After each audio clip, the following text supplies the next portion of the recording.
Bienvenidos a Luces y Sombras, luces del conocimiento que no disipe las sombras de la ignorancia. Hoy desde este lugar tan maravilloso que le llaman Salet de Prades, hay un pueblo también que se llama Prades, vamos a hablar y reflexionar sobre la Trinidad.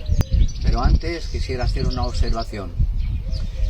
De acuerdo con la estadística mundial de la gente que es creyente, de cualquier denominación, somos más del 70% de la humanidad que creemos en un solo Dios y creemos en las creencias y los principios de los mandamientos de los libros sagrados. No obstante, encontramos un mundo muy convulso, un mundo que ahora mismo azotan rumores de guerras y existe la posibilidad de un estallido mayor del que realmente la humanidad merece.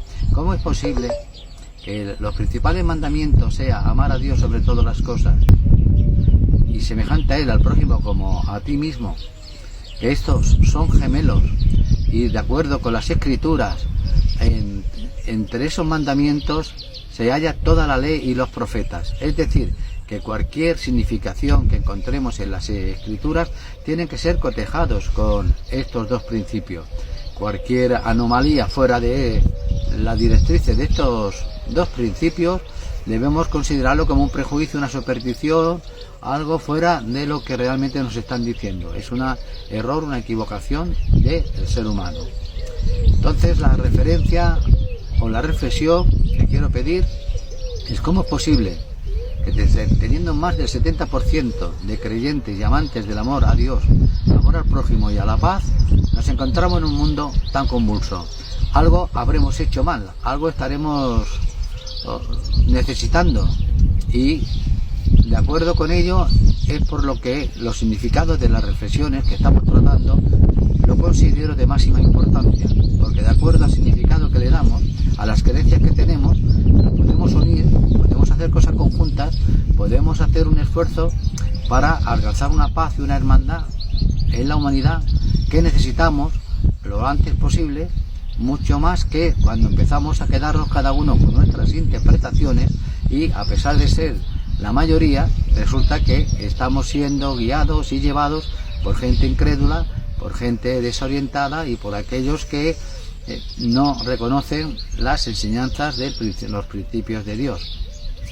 Una vez hecha esta reflexión, la Trinidad pregunta: ¿cuál es el significado de la Trinidad, de las tres personas en una? Respuesta: la realidad divina, que permanece purificada y santificada de la comprensión de los seres humanos y que nunca puede ser imaginada por la gente de sabiduría e inteligencia, está exenta de toda concepción.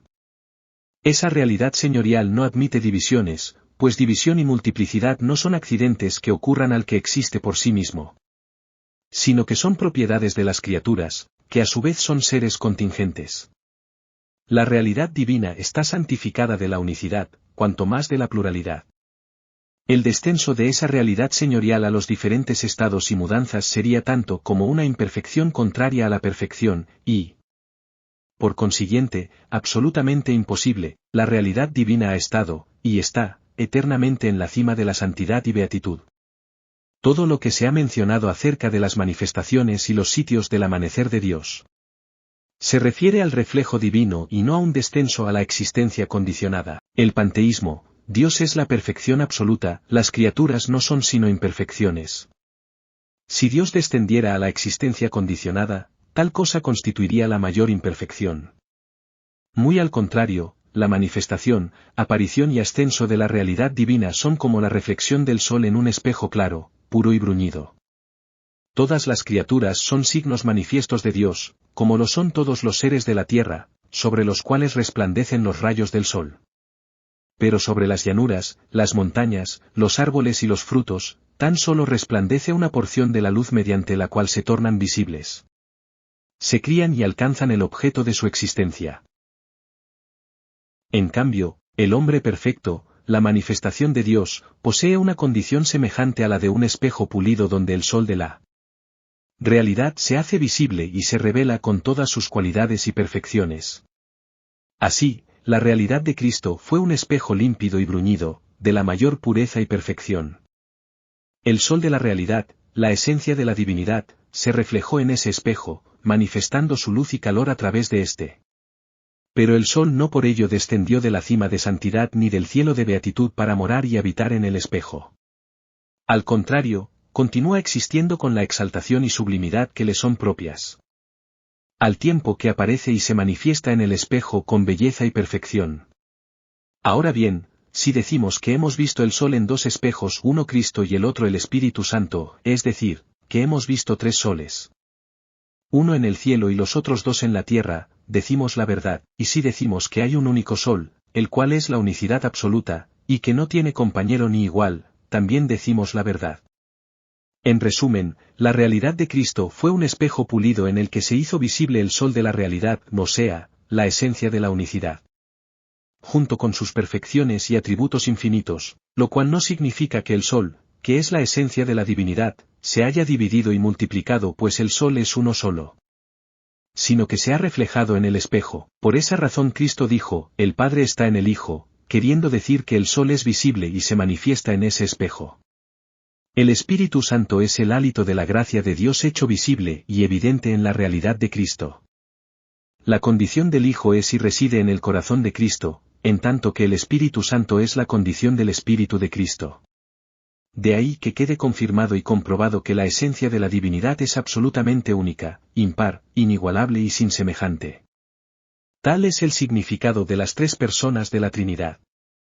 De ser distinto, los fundamentos de la religión de Dios descansarían sobre una proposición ilógica que la mente jamás podría concebir. ¿Cómo es posible forzar la mente a creer en algo que no es capaz de concebir? Nada puede ser captado por la inteligencia, a menos que esté presentado de forma inteligible. Lo contrario es violentar la imaginación. Con esta explicación queda claro cuál es el significado de las tres personas de la Trinidad. Asimismo, queda demostrada la unicidad de Dios. Ahora les invito a una mayor profundización de estos temas que encontrará en los libros Contestación a unas preguntas y el libro de la certeza, así como las enseñanzas Bahá'í en cualquier parte del mundo, tanto en bahá'í.es como bahá'í.org. En el siguiente vídeo reflexionaremos sobre el significado de los milagros en las escrituras sagradas. Finalmente les recuerdo las palabras de Baha'u'lláh: una hora de reflexión es preferible a 70 años de piadosa adoración. Hasta el siguiente.